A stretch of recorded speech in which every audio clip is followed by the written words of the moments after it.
Hey there, it is Labor Day weekend. I'm sitting out here on my deck with the woods behind me and enjoying some time off of work and just relaxing and chilling around the house. But do you know what next weekend is? I bet you don't, but you should. Next weekend is National Grandparents Day. How are you going to celebrate the senior in your life? Stay tuned for some good ideas and tips on what you can do to make the most of Grandparents' Day, National Grandparents' Day, especially during a pandemic. Hi, this is Robin with SeniorSafetyAdvice.com. Tune into our YouTube channel every Friday for tips and hints about aging in place safely for you or your loved ones. So, like I said, National Grandparents' Day is coming up this year, 2020. It's on Sunday, September 13th. It's always the Sunday directly following Labor Day weekend. It was created, however you want to call it, championed by Marion McQuaid, who pushed for several years to get it through Congress. It finally was passed in 1978, although it had been passed in 1973 in her home state of West Virginia. So it was a statewide thing for about 5 years. And then President Jimmy Carter passed it on a national level in 1978. And Marion McQuaid, she got started with this because she served on the West Virginia Commission on Aging. And she also served on the Nursing Home Licensing Board in West Virginia. So she was very well aware that a lot of seniors are lonely and isolated.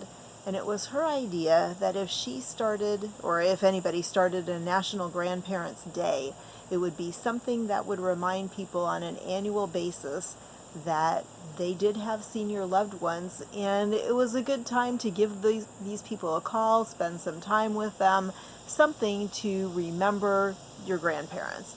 For me, when I was growing up, I grew up in South Florida. I didn't have grandfathers. They both passed away long before I was born, but I did have both my grandmothers. They were in Chicago. That was back in the day when you didn't have virtual, options, things like that. So I called them on occasionally. I wrote a lot of letters back and forth. That's what you did back then. Nowadays, you have a lot of different options. So especially during a pandemic year, when everybody is more socially isolated and a lot more lonely than they normally are, this year is a good time for grandchildren to be thinking about their grandparents and giving them a call or letting them know in another way how much they love them. Oh, and a quick side note about Marion McQuaid. She had 15 grandchildren when she died at the age of 91, 43 great-grandchildren, and 15 great-grandchildren. So she knew what she was talking about. So how do you celebrate Grandparents' Day, National Grandparents' Day? Well, in my case, as I said, all of my grandparents are gone, but I can still celebrate. I can get out items that they have that they used to have that I now have and have inherited. There's a couple of things in my house. I should have put it on today, but one is actually a necklace that belonged to my grandmother.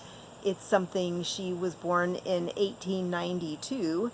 And so this is a necklace from the 1800s. Every time I take it out, it's so special, to wear it. And it's a little miniature, has a little tiny picture of her in it. So it's very cool to have that and make me think about her. I can get out photos and photo albums.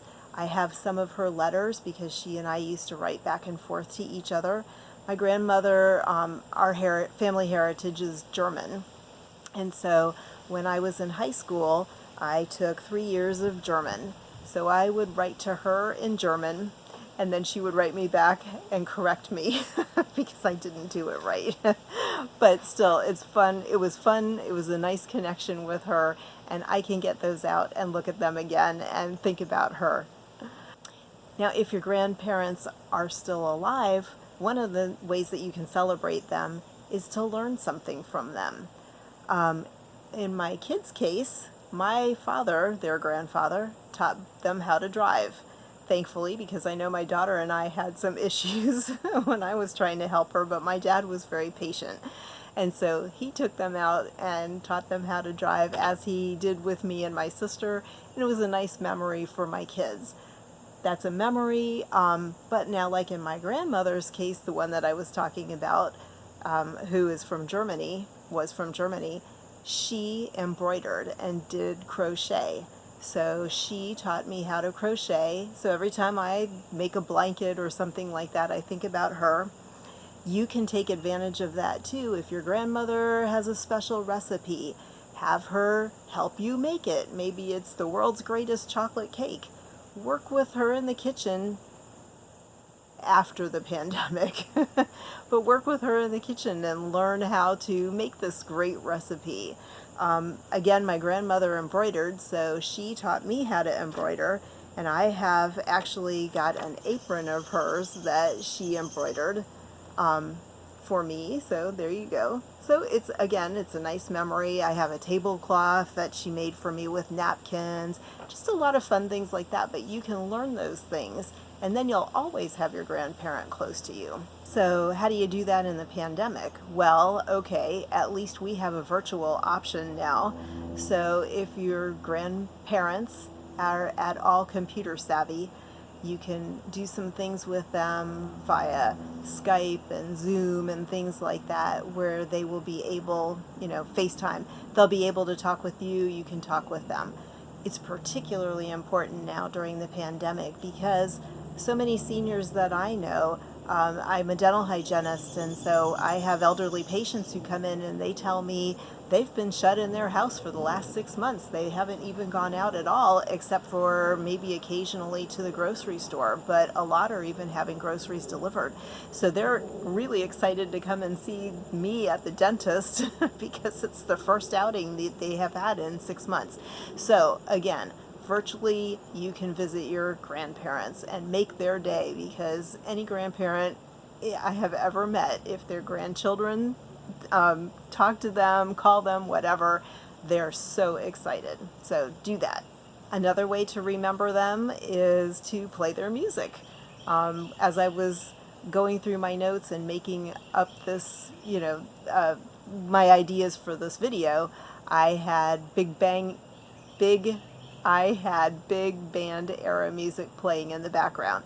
That's actually my parents' era, but it kind of made me think about my parents and my grandparents, and got me a little bit in the mood, made me think about my childhood. So it's just fun to remember that. So you could also, as a way to celebrate National Grandparents Day, you could visit your grandparents' country of birth or city of birth. You can do that with Google Earth. You can do that depending with like Google Maps Street View. I've done that before. That's one of the things my father and I used to do, because we had Google Earth on his iPad. And so we would put in places that he knew his mother had been, and where the family came from, places that he had lived. And we would walk down the street virtually. So that's a good way to connect with your grandparent, to connect with your grandparent, is when the time comes that you can get back together again, take them to see some of the places from their childhood. Now, if your grandparents are close enough that you can do this, with a pandemic going on, you obviously want to stay socially distant from them as much as possible, because you don't want to give them anything, bring them anything inadvertently as far as a virus. But you could have a porch picnic. Esther, the other half of the senior safety advice duo, she and I just did this on Friday. We don't live too far from each other, and so we sat out on her porch. I picked up lunch. We sat out on her porch, and we were probably 10 feet from each other, but it was great because we were in person. We could talk back and forth. It was really nice to see her, even if I couldn't hug her. And so that is a great way to visit your grandparents during this time. Another option that you can do is to make a grandparents book. So this is actually, this is a book that my mom made for my kids. It's got a lot of things in it. Everything's going to fall out, but it's got things like birth certificates that she made copies of. She wrote a lot of things in there, things like childhood memories of holidays and family trees and things like that. It's an awesome thing for my kids to have. Actually, I haven't given it to them yet because I'm enjoying it. My parents have both passed away, and in about the last 7 years or so between the two of them, I miss them a ton. And so this book is kind of fun because I get to go through the book and see my mom, the things that she wrote. I can hear her talking in my head. So I don't want to give it up yet, but at any rate, you could make something like that. If you are the senior, you can make a grandparent's book for your grandchildren that I know that they will love. The opposite is true. The children, grandchildren, can make a grandparent's book with their grandparents. You can even do this across distances. You know, you can type up a list of questions that you would like to know about your grandparents. How did you celebrate a holiday? How did you celebrate a birthday? What was your favorite gift that you got as a birthday gift? What kind of fun things did you do in the winter for like winter sports or playing? Think of all of these different things. You can write a whole list down. You can send that list to your grandparent and have them fill it out. My daughter and I are doing a mother's book right now, and it actually comes with the tiny, the cards that you would put a recipe on. I can't think, 3x5 cards. Okay, it comes with things like that, and each card has a question. So I fill out a couple, and then I put them in the mail to her.